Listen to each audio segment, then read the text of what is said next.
The royals think it's okay for our head of state to award ranks in our armed forces as birthday presents to her son.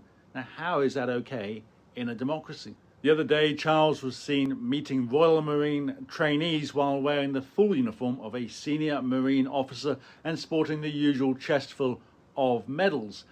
Now, I tweeted to say this was offensive to those who have genuinely served in the armed forces, a view shared by many veterans within Republic's own membership. Charles has never served in the Marines, and most heads of state don't dress up in uniform, so why does he?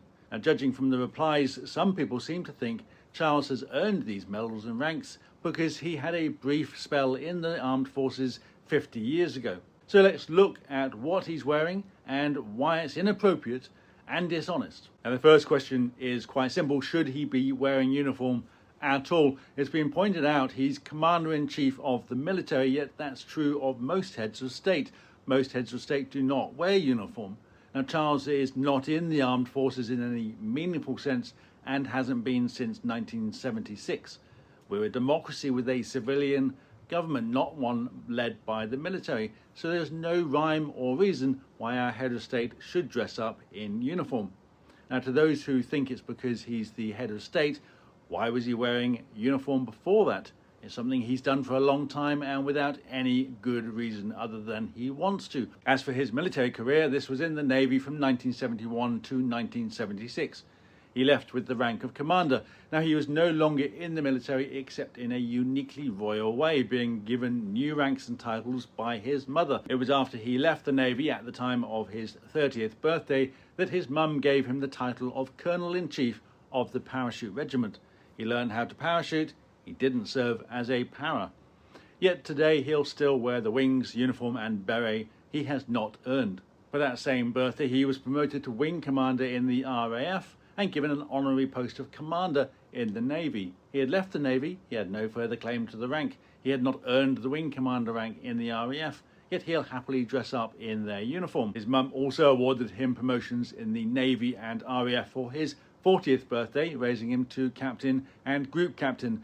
For his 50th birthday, he was promoted to Rear Admiral, Major General and Air Vice Marshal in the Navy, Army and RAF, respectively.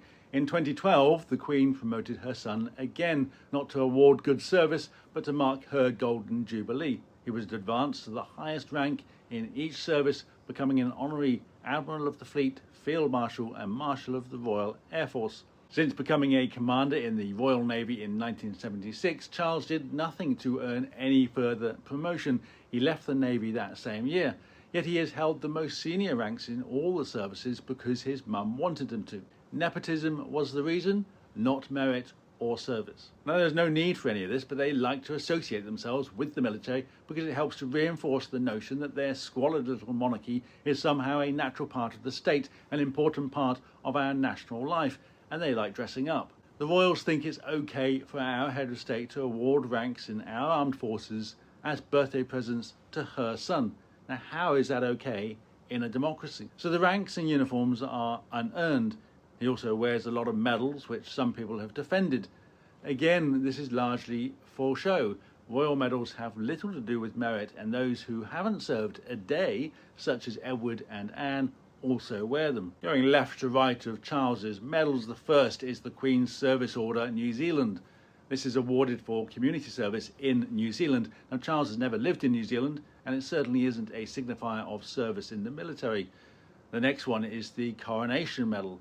Eligibility for this was for services personnel serving at the time of his own coronation and others involved in the coronation. It was meant as a thank you, albeit for being part of a pointless parade. But of course, Charles wanted one of these medals too. Now, the next four are the Silver Jubilee Medal, the Golden Jubilee Medal, the Diamond Jubilee Medal, and the Platinum Jubilee Medal. Like the Coronation Medal, they were for those serving in the armed forces at the time, if they'd been serving for at least 5 years. Charles had left in 1976 before any of these jubilees took place. Then we have the Naval Long Service Good Conduct Medal. Now, until relatively recently, this wasn't available to officers who had not served in the ranks, and has only ever been available to those who serve at least 15 years. Charles was a commissioned officer for 5 years. Then we have the Canadian Forces Decoration with 3 additional service bars.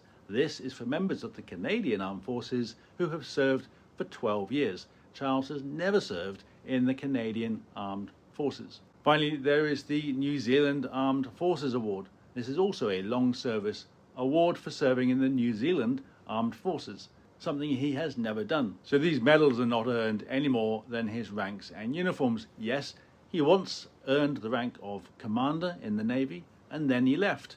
He no longer had a career in the armed forces, but continued to receive promotions in all three services.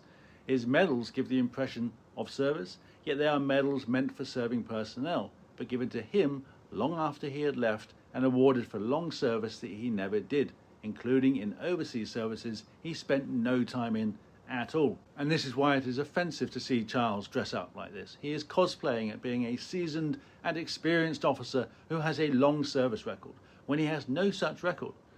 Those medals should be reserved for men and women who genuinely serve, often at great risk.